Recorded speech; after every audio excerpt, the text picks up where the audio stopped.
श्लोक 41 अध्याय तृतीय। तस्मात्त्वमिन्द्रियाण्यादौ नियम्य भरतर्षभः पापमानं प्रजहिह्येनं ज्ञानविज्ञाननाशनम्।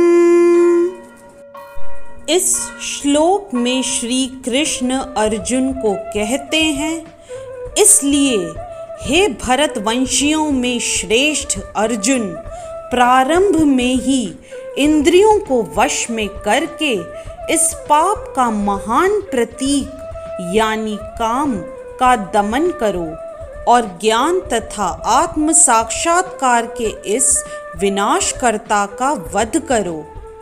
यदि इस श्लोक का विस्तार करें तो भगवान ने अर्जुन को प्रारंभ से ही इंद्रिय संयम करने का उपदेश दिया, जिससे वह सबसे पापी शत्रु काम का दमन कर सके, जो आत्म साक्षात्कार तथा आत्मज्ञान की उत्कंठा को विनष्ट करने वाला है।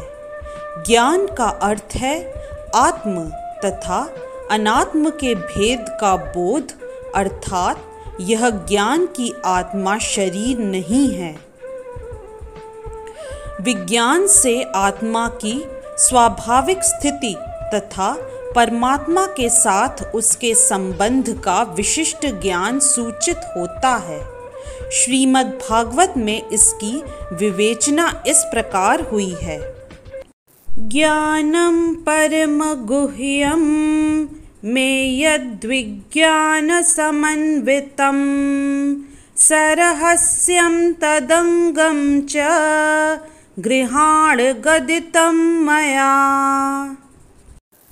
अर्थात आत्मा तथा परमात्मा का ज्ञान अत्यंत गुह्य एवं रहस्यमय है, किंतु जब स्वयं भगवान द्वारा इसके विविध पक्षों की विवेचना की जाती है तो ऐसा ज्ञान तथा विज्ञान समझा जा सकता है। भगवत गीता हमें आत्मा का सामान्य तथा विशिष्ट ज्ञान अर्थात ज्ञान तथा विज्ञान प्रदान करती है। जीव भगवान का भिन्न अंश हैं, अतः वे भगवान की सेवा के लिए हैं। यह चेतना कृष्ण भावनामृत कहलाती है। अतः मनुष्य को जीवन के प्रारंभ से इस कृष्ण भावनामृत को सीखना होता है, जिससे वह पूर्णतया कृष्ण भावना भावित होकर तदनुसार कर्म करे। काम ईश्वर प्रेम का विकृत प्रतिबिंब है और प्रत्येक जीव के लिए स्वाभाविक है, किंतु यदि किसी को प्रारंभ से ही कृष्ण भावनामृत की शिक्षा दी जाए तो प्राकृतिक ईश्वर प्रेम काम के रूप में विकृत नहीं हो सकता।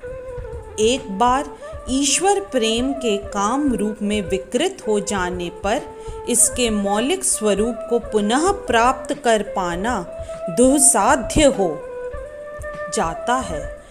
फिर भी कृष्ण भावनामृत इतना शक्तिशाली है कि विलंब से प्रारंभ करने वाला भी भक्ति के विधि विधानों का पालन करके ईश्वर प्रेमी बन सकता है। अतः जीवन की किसी भी अवस्था में या जब भी इसकी अनिवार्यता समझी जाए, मनुष्य कृष्ण भावनामृत या भगवत भक्ति के द्वारा इंद्रियों को वश में करना प्रारंभ कर सकता है और काम को भगवत प्रेम में बदल सकता है, जो मानव जीवन की पूर्णता की चरम अवस्था है। इस तरह से श्लोक 41 अध्याय तृतीय की व्याख्या यहीं संपन्न होती है। जय श्री कृष्णा। यदि आज का वीडियो आपको पसंद आया तो कृपया लाइक, सब्सक्राइब, कमेंट और शेयर करना न भूलें। चैनल का नाम है मिस्टिक फेथ।